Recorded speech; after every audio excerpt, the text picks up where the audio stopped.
Americans spend their days living week to week anticipating what they can spend their next paycheck on before they even get it.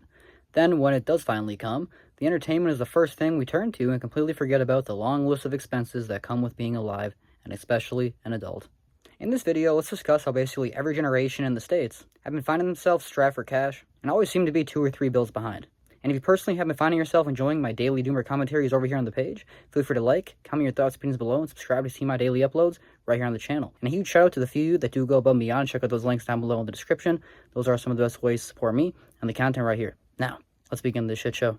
One of the things that sticks out to me in this American world order that we talk about, we like to talk about authoritarianism, but it seems to me one of the truths that exists in all structures, whether they be governmental structures or, for that matter, political structures, corporate structures, there always is, over time, a tendency for the organization itself to corrupt. That you may start off with ideals that are good ideals, but over time, those organizations and structures tend to come across pressures that force them or cause them to become corruptible. One of the things that exists in the United States that I think is helpful is this whole balance of power concept. I think we sometimes overlook how important a role that plays in our organization becoming less corrupt. Americans have such a hard time realizing that the stories they've been told throughout their entire life have been fables and tales, directed to shape your perspectives on everything going on around you, wrapped up in this illusion of free thinking.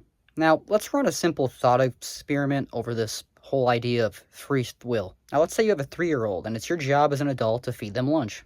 To remain in control of the situation and to keep everything calm and orderly, instead of giving this child an open imagination of anything in the world we could make for lunch today, we give him 2 options, A or B. 2 options which, by the way, we constructed. We decided are these options, and we named them and everything. Now, presented to the child, he still gets the illusion of free choice, with him being in control of this coin flip, A or B. But what if there's an option C, or D, or E, or so on? Well, of course, the child won't go stir crazy or think he's being, misled or opted out by not knowing what all these other options. He doesn't even know they exist. Yet, in his head, he's still in control of himself and everything around him, not knowing everything he's missing out on, or supposedly unaware of. And this, folks, is how the government basically tricks adults into every functioning system in the modern day. Anyways, I would love to know which systems you find yourself questioning down below in the comment section. Now let's dig a little deeper in this mess.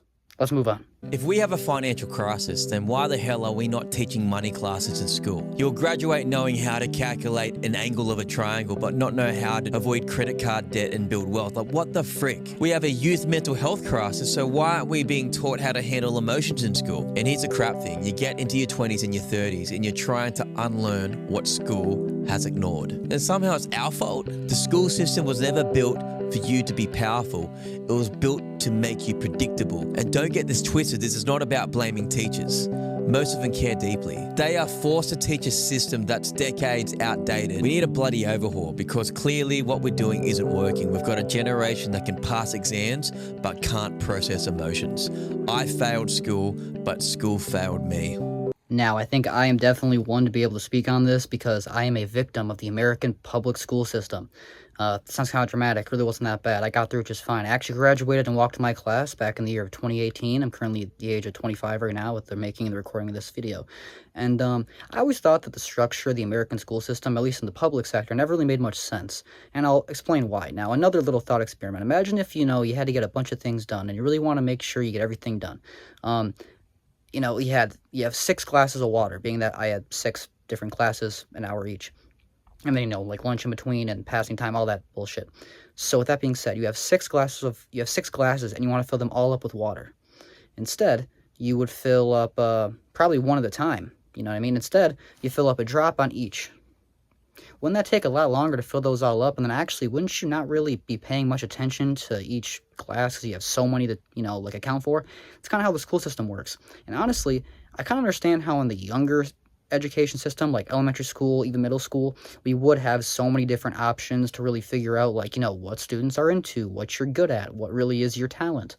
But once you get to, high school years, it doesn't really make much sense to be so focused on, the circumference of a triangle or certain different, why do I have a cooking class? I'm never going to be in any sort of, cooking in my life. I don't know. Well, it doesn't make much sense in regards of how we do our education system here, because I think if you really want to set up the, student and the youth for a very productive and successful future, you probably want them to really, narrow in what they're good at and really, especially when you're shoving the whole idea of college and tens of thousands of dollars of debt down their throat every single year along the way until they reach 18, almost like this demon over their head that they have to decide. Shouldn't you really want to give them a good trajectory of which decision, which, study that they should make?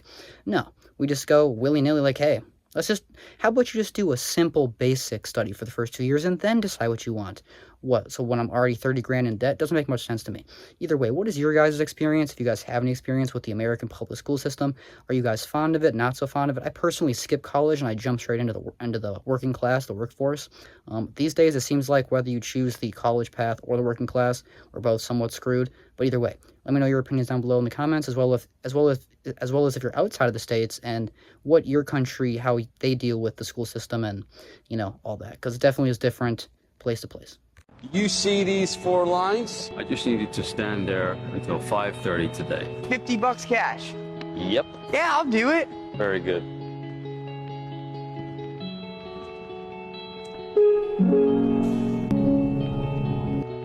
Great job. Thank you.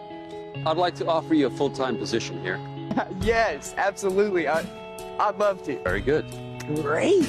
Yeah, buddy. We just wanted to come by and see if you want to skate Midtown with us. It'd be sick. I gotta stay here. What do you mean? I'm working. Can you see? Is anyone even watching you? I'm making a living. Hey, have fun.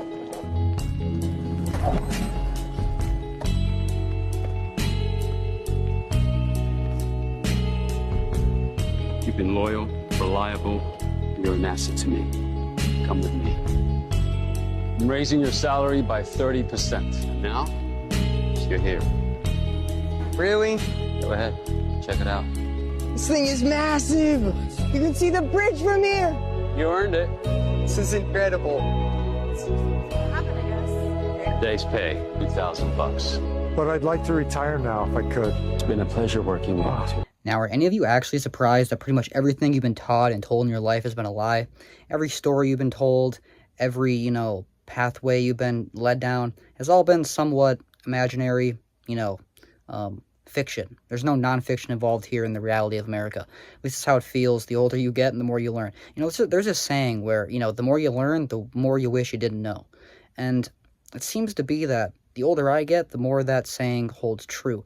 And it seems to be in every factor, whether that's finances, whether that's, politics, let's not even get into that, or just even like relationships, like traditional family. I always, I was like propagandized with the Disney films that one day by the age of 25, I'm going to have a wife, a corner house, and 3 kids. And now I'm 25 with no missus, not a thought of owning a house probably ever in my life. And kids, what's that? That's not in the budget. Either way, what is your guys' opinion? Are you guys still around the idea of the traditional value system, or has that kind of gone far out the window in terms of the financial status of many Americans and many people outside of the country and all around the world? I definitely love to hear your guys' thoughts, opinions, so feel free to let me know down below in the comments. Well, yeah, guys, that's going to wrap up this video, discussing how Americans claim to have it oh so rough, how it seems that, the #1 best country in the world might be a hoax, and how, there's so many different studies saying that the #1 country in the world might be hold it up on stilts. But I would love to hear your guys' thoughts, opinions down below in the comments. I always love to go through those. I do read every one. I see every one, and I respond to the ones I see fit. A huge shout out to all you guys who continue to go above and beyond and support the channel over here. And a huge shout out to a few of you guys who check out those links down below in the description. Those are some of the best ways to support me and the channel and the content, all that good shit. So, hope you enjoyed. Hope to see you in the next one. Thank you so much for watching.